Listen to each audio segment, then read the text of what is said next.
We assure that your child achieves what others just dream of.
नमस्कार, मैं हूं ज्योति प्रकाश रंगा और आप देखना शुरू कर चुके हैं RM न्यूज़ बीकानेर।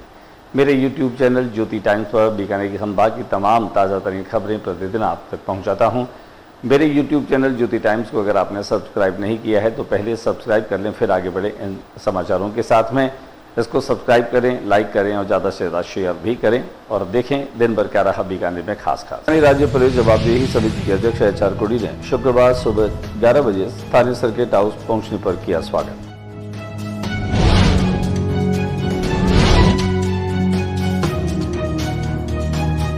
बीकानेर राज्य पुलिस जवाबदेही समिति के अध्यक्ष HR कोड़ी ने शुक्रवार को 11 बजे स्थानीय सर्किट हाउस में राज्य स्तरीय जवाबदेही समिति में जिले के संबंधित लंबित प्रकरणों की समीक्षा।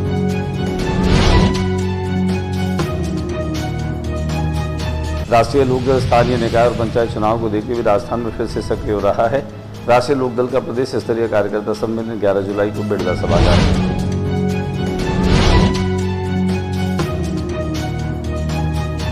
VMD नहर की परिपथ को लेकर किसानों का अल्टीमेटम, नया टेंडर निकाल कर कार्य शुरू करने की मांग, अनिश्चितकालीन धरने की चेतावनी।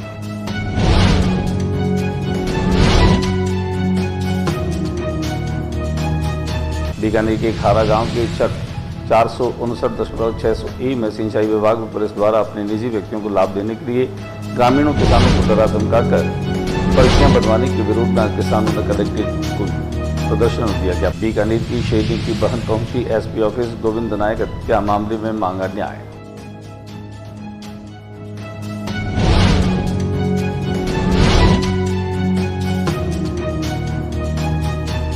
पंडित दीनदयाल उपाध्याय अंत्योदय संबल पखवाड़े के अंतर्गत ADM प्रशासन श्री रामावतार कुमावत ने पूगल तहसील की ग्राम पंचायत देवी तलाई और संबेवाला में लगे शिविरों का किया निरीक्षण।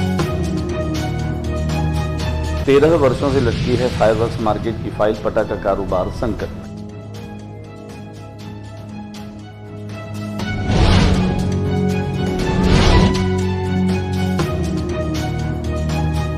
आज तीसरे दिन भी अनाज मंडी रही बंद, करोड़ों का हुआ लेन देन ठप।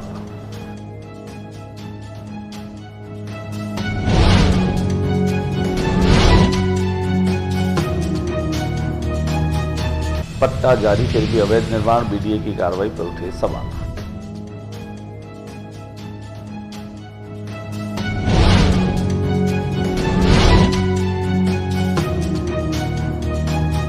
और अब खबरें विस्तार से। बीकानेर राज्य पुलिस जवाबदेही समिति के अध्यक्ष HR कोड़ी बीकानेर में पहुंचे। बीकानेर के सर्किट हाउस में आज उनका स्वागत और अभिनंदन किया गया। अधिकारियों कर्मचारियों के संगठन ने कोड़ी का स्वागत किया।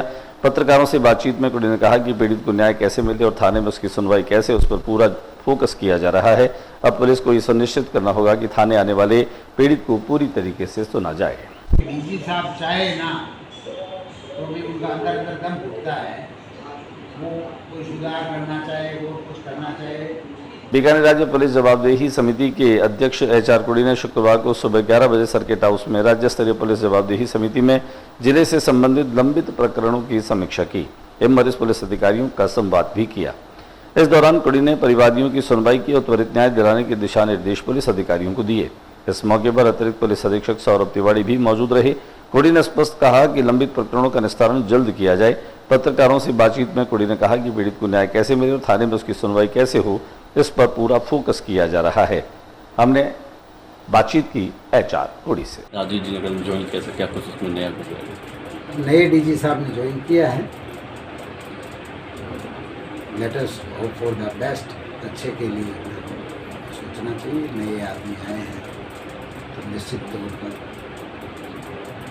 सुशासन के लिए, पुलिस एडमिनिस्ट्रेशन के लिए, सबॉर्डिनेट पुलिस अधिकारी कर्मचारी, उनके लिए, आमजन के लिए अच्छा सोच रखेंगे।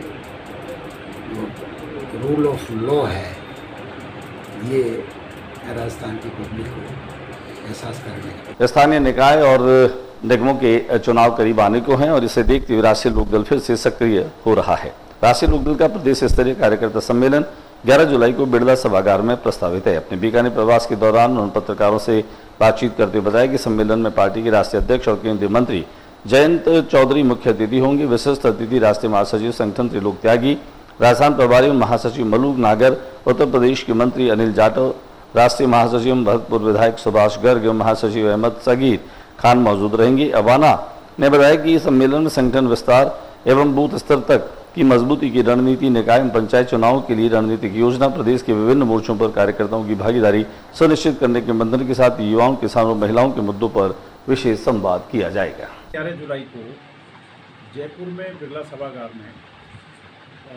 राष्ट्रीय लोकदल राजस्थान प्रदेश का प्रदेश स्तरीय कार्यकर्ता सम्मेलन है, जिसमें तमाम 41 जिले, हमारे 7 संभाग, सभी से कार्यकर्ता साथी उस कार्यक्रम में शिरकत करेंगे। और उस कार्यक्रम में मुख्य अतिथि के तौर पे हमारी पार्टी के राष्ट्रीय अध्यक्ष, राष्ट्रीय लोकदल के जयंत चौधरी जी, जो केंद्र में मंत्री भी हैं। वीएमडी नहर की मरम्मत को लेकर के और किसानों ने अपना अल्टीमेटम दे दिया है। नया टेंडर निकालकर कार्य शुरू करने की मांग, अनिश्चितकालीन धरने की चेतावनी। बीकानेर में आज वीएमडी नहर का निर्माण कार्य पूरा करने की मांग को लेकर किसानों ने कलेक्ट्रेट पर प्रदर्शन किया और कलेक्टर को एक ज्ञापन भी दिया।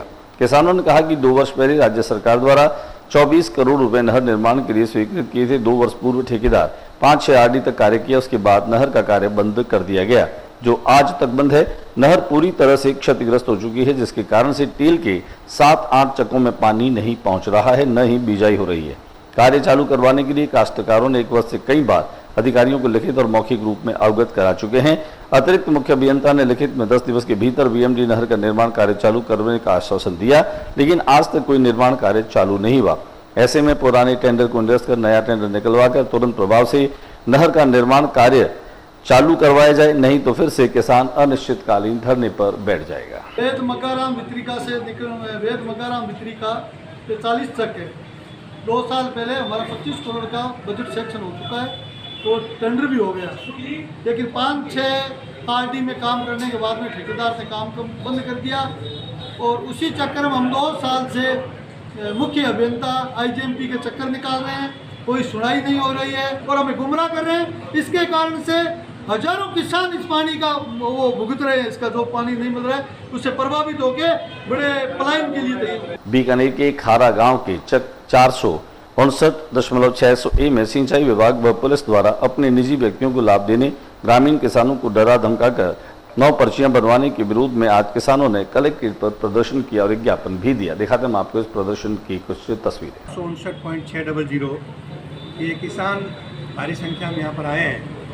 इनके जो 2022 से में जो पर्ची बनी थी बारी की, उसको तोड़कर विभाग के अधिकारी और पुलिस कर्मचारियों को साथ लेकर के किसानों को डरा धमकाकर अपने निजी परिवारजनों को अतिरिक्त लाभ देने के लिए उनकी पार्टीगत रूप से जो अधिकारी के आईएन मैडम जो है उनके भी जात के हैं और जो पुलिस की जो मैडम मैं बता रहा हूँ उनके भी जात के हैं, उनको जो लाभ देने के उद्देश्य से केवल अनधिकृत रूप से, असंवैधानिक रूप से उनकी बारी जोड़ी गई है। उनको सिंचाई का पानी उपलब्ध कराया जा रहा है, जबकि मुख्यमंत्री जी महोदय द्वारा और माननीय कलेक्टर जो पूर्व रहे हैं उन्होंने किलाबंदी के भी आदेश जो है प्रक्रिया जो प्रावधान में है, उसके बावजूद उसका परिवार को एक जातिगत व्यक्ति को लाभ देने के लिए सारा कार्यक्रम किया जा रहा है। बीकानेर की शेरनी के नाम से मशहूर ये युवती जो है वो आज थाने पहुंची। थाने पहुंचने के साथ ही गोविंद नायक जो हत्या मामला है उसमें उन्होंने न्याय की मांग भी की। बीकानेर के जयनैन व्यास कॉलोनी पुलिस थाने का है मामला। संदिग्ध अवस्था में मेडिकल कॉलेज के पीछे मिला था गोविंद नायक का शव। नायक समाज क्रांति मंच के नेतृत्व में बीकानेर की शेरनी की बहन मोनिका राजपुरोहित के साथ मृतक गोविंद नायक की मां व पुत्र सहित परिजन पहुंचे एसपी कार्यालय। एक बिहारी महिला व उसके बेटे सहित 3 नामजद लोगों पर लगाए गोविंद की हत्या का आरोप। कहा नशे के इंजेक्शन या कोई जहरीली चीज देकर मारा है मेरे बेटे को। मोनिका ने कहा कि जबरदस्ती लेकर गए और ले ली जान। अब इस दादी पोते को मिले न्याय। आरोपियों को गिरफ्तार कर पुलिस दे कड़ी से कड़ी सजा।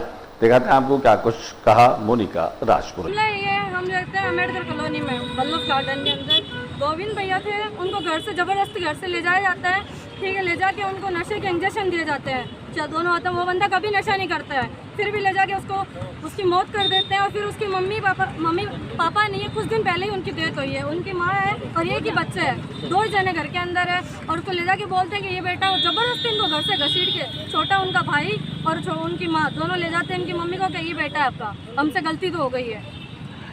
हमको तो एक ही मांग है, उनको न्याय चाहिए और उस बंदे को सजा होनी चाहिए कड़ी से कड़ी, और इस बच्चे को न्याय मिलना चाहिए छोटा सा। 13 वर्षों से फायरवर्क्स कारोबारियों की फाइलें अटकी पड़ी है और इससे पटा का व्यवसाय जो है वह बिल्कुल खत्म होने के कगार पर पहुंच चुका है। बीकानेर जिला उद्योग संघ के अध्यक्ष द्वारका 25 सचिव वीरेंद्र किरण और गुरदीप शर्मा ने बीकानेर विकास प्राधिकरण आयुक्त अपर्णा गुप्ता से मिलकर आतिशबाजी मार्केट के भूखंडों का भौतिक कब्जा उपलब्ध करवाने बाबत ज्ञापन सौंपा।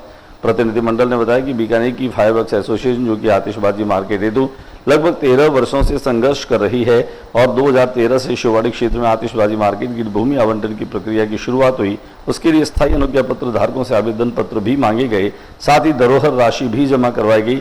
तत्पश्चात लॉटरी द्वारा 38 आवेदनों को भूखंड आवंटित किए गए और मार्केट का शिलान्यास कर मूलभूत सुविधाओं के लिए 50 लाख का टेंडर भी निकाला गया, किंतु आचार संहिता लग जाने से अब तक भौतिक कब्जा नहीं मिल पाया है और आज वर्तमान में प्रशासन द्वारा अनुज्ञा पत्र जारी करने में कई क्षेत्र पाबंद कर दिए जाने और आतिशबाजी मार्केट का भौतिक कब्जा न मिलने से पटाखा व्यवसायियों को भारी नुकसान हो रहा है। इस पर बीडीओ आयुक्त अपर्णा गुप्ता ने शीघ्र ही मार्केट के लिए भूमि चिन्हीकरण कर भौतिक कब्जा दिलाने का आश्वासन दिया। आज तीसरे दिन भी अनाज मंडी बंद रही, करोड़ों का लेन देन प्रभावित रहा, कारोबार बिल्कुल पूरी तरीके से ठप रहा। राज्य सरकार ने प्रदेश की मंडियों में 1 जुलाई से 1% सेस लागू कर दिया है। इसके विरोध में राजस्थान खाद्य व्यापार संघ ने ऐलान किया। इस बंद में तेल मिल, आटा मिल, दाल मिल और मसाला उद्योग से जुड़े कारोबारी भी समर्थन में हैं। हड़ताल के चलते राजस्थान में खाद्य वस्तुओं की आपूर्ति प्रभावित हो सकती है। राजस्थान खाद्य व्यापार संघ के चेयरमैन बाबूलाल गुप्ता ने बताया कि 23 जून को कार्यकारिणी की बैठक सरकार से कई अहम मांगे रखी गई, जिसमें से सरकार द्वारा एक भी मांग अभी तक पूरी नहीं की गई।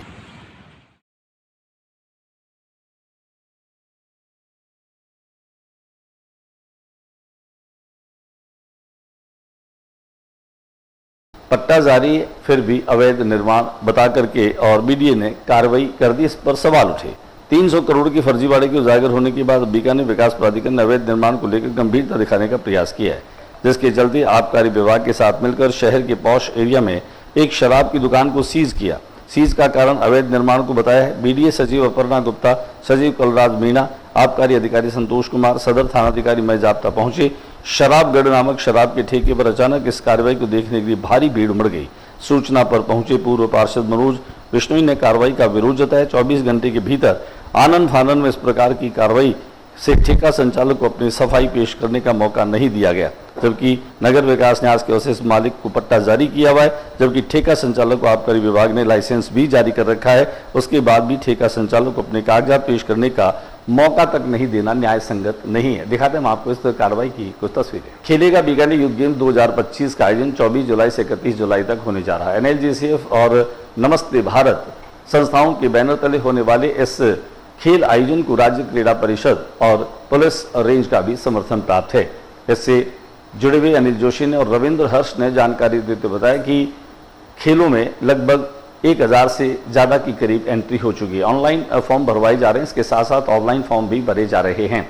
इसके खेल आयोजन कहाँ होंगे, इनकी जानकारियां भी जल्दी ही जारी कर दी जाएगी, लेकिन इस खेलों के प्रति युवाओं में और खिलाड़ियों में जबरदस्त उत्साह दिखाई दे रहा है। IG ओम प्रकाश पासवान ने इस खेल को लेकर के और अपनी तरफ से खिलाड़ियों का आह्वान किया, युवाओं का आह्वान किया कि वे ज़्यादा से ज़्यादा इस खेल से जुड़े। आइए देखें क्या कुछ कहा ओम प्रकाश पासवान ने। दिनों में खेलो बीकानेर यूथ गेम्स 2025 का आयोजन प्रस्तावित है और इसमें पहली बार 17 खेलों को एक मंच मिलेगा, जिसमें कि हमारे यहाँ के खिलाड़ी अपनी प्रतिभा को दिखा पाएंगे। मुझे लगता है एक ऐसा अवसर है जिसमें कि खेल प्रतिभा सामने आएगी और हो सकता है राष्ट्रीय और अंतर्राष्ट्रीय स्तर पे हमारा नाम ऊंचा करे। इसके साथ ही विद्यार्थियों को एक दिशा मिलेगी कि सिर्फ पढ़ाई लिखाई नहीं है, गेम्स में भी अच्छा करके के और एक नया नेतृत्व दिया जा सकता है। मैं आप सबों को आह्वान करता हूं कि आप सभी इस मुहिम में शामिल हो। खेलेगा बीकानेर, बढ़ेगा बीकानेर। आज के बुलेटिन में बस इतना ही। अगले बुलेटिन में नई गतिविधियों के साथ इस समय इसी चैनल पर फिर मुलाकात होगी। न्यूज़ रूम से ज्योति रंगा को इजाज़त दीजिए। मेरे YouTube चैनल को अगर आपने अब तक सब्सक्राइब नहीं किया है तो पहले सब्सक्राइब कर लीजिए और फिर आगे बढ़िए। देखते रहिए मेरे साथ ज्योति टाइम्स पर बीकानेर की ताज़ा तरीन खबरें। नमस्कार।